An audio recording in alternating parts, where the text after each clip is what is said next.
हाँ बच्चों, पटरिया सर की क्लास में आपका स्वागत है। मैंने टेंस की सीरीज़ ख़त्म कर दी है। आज मैं आपके सामने एक नया टॉपिक लेके आया हूँ। आज के टॉपिक का नाम है वॉइस।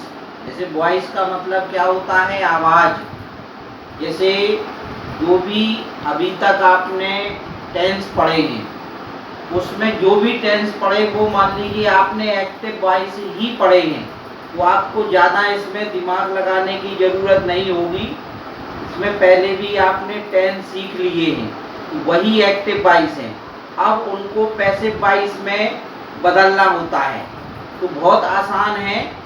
तो पहले अपन ये समझते हैं कि एक्टिव वॉइस क्या होता है और पैसिव वॉइस क्या होता है। चलिए ज़्यादा समय वेस्ट ना करते हुए अपने टॉपिक पर चलते हैं। जैसे आज का टॉपिक है वॉइस। जैसे नाम से आपको पता है वॉइस मीन्स आवाज़ होती है। तो किसी चीज़ को अपन दो तरीके से बोलते हैं। तो अंग्रेजी में वॉइस दो होते हैं। पहला होता है एक्टिव वॉइस। तो एक्टिव वॉइस क्या होता है?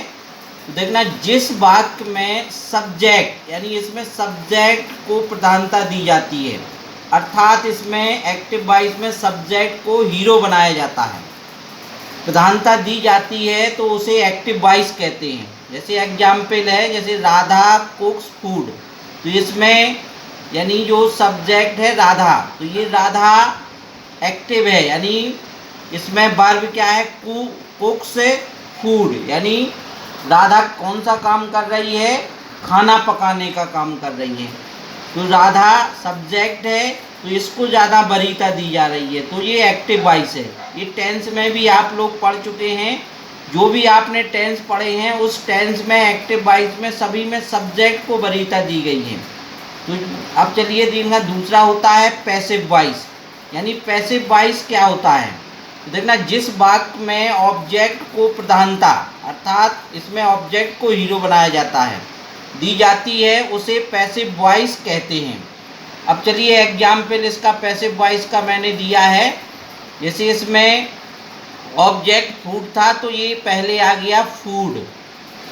इज, क्योंकि अभी आपको जब अलग अलग टेंसों के बारे में बताया जाएगा तो उसकी हेल्पिंग वर्ब अलग अलग होती है। तो ये एक एग्जाम्पल सिर्फ दिया है कि पैसिव वॉइस क्या होता है। तो पहले जो ऑब्जेक्ट होता है वो सब्जेक्ट बन जाएगा फूड, फिर हेल्पिंग वर्ब आ जाएगी इज, और फिर इसमें वर्ब की third form cooked bye Radha.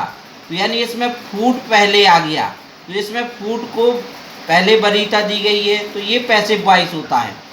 अब चलिए देखना, ये काम आपको करना ही होता है। जैसे एक्टिव वॉइस से पैसिव वॉइस बनाने के जनरल रूल्स होते हैं। तो जैसे मान लीजिए आपके सामने एक्टिव वॉइस में सेंटेंस दिया है, तो पहला आपको काम क्या करना होता है? तो सर्वप्रथम जो एक्टिव वॉइस का ऑब्जेक्ट होता है उसको पैसिव वॉइस का सब्जेक्ट बनाते हैं। यानी वो आगे आ जाता है, ऑब्जेक्ट सब्जेक्ट बन जाता है। फिर सब्जेक्ट के बाद सब्जेक्ट और टेंस, जैसा सब्जेक्ट होगा और टेंस, इसमें टेंस की पहचान करना पड़ती है कि ये किस टेंस का वाक्य है। तो फिर सब्जेक्ट और टेंस के अनुसार हेल्पिंग वर्ब लिखेंगे। ठीक है, हेल्पिंग वर्ब लिखते हैं। फिर थर्ड रूल होता है, फिर कौन सा काम करना है? फिर वर्ब की थर्ड फॉर्म, यानी ये महत्वपूर्ण है, इसमें वर्ब की थर्ड फॉर्म यूज होती है। ना इसमें फर्स्ट होती है ना सेकंड होती है। पूरे पैसिव वॉइस में वर्ब की थर्ड फॉर्म का यूज होता है। लिखते हैं। फिर बाय लगा करके जो एक्टिव वॉइस का सब्जेक्ट को पैसिव वॉइस का ऑब्जेक्ट बनाकर लिखते हैं। जैसे मैंने इसको एग्जाम्पल के मतलब स्ट्रक्चर भी दिया है। जैसे एक्टिव वॉइस होगा तो पहले सब्जेक्ट होगा, सब्जेक्ट के बाद हेल्पिंग वर्ब, फिर मेन वर्ब और फिर ऑब्जेक्ट। अब इसी का मान लीजिए आपको पैसिव वॉइस बनाना है, तो इसका स्ट्रक्चर इस प्रकार से रहेगा: subject plus helping verb plus verb की third form plus by plus object. अब देखना, इसमें कुछ सब्जेक्ट और ऑब्जेक्ट भी बदलते रहते हैं, तो उसके लिए मैंने ये आपको एक चार्ट बताया है किस प्रकार से सब्जेक्ट ऑब्जेक्ट में बदलते हैं। तो चलिए इसका आप इसका सब्जेक्ट ऑब्जेक्ट चार्ट भी देख लें। जैसे मान लीजिए यदि सब्जेक्ट ही है तो ही का हिम हो जाएगा, जैसे सी है तो सी का हर हो जाता है, दे का देम हो जाता है, वी का अस हो जाता है और आई का मी हो जाता है, यू का यू ही रहेगा और कोई यदि नेम है तो नेम का नेम ही रहेगा।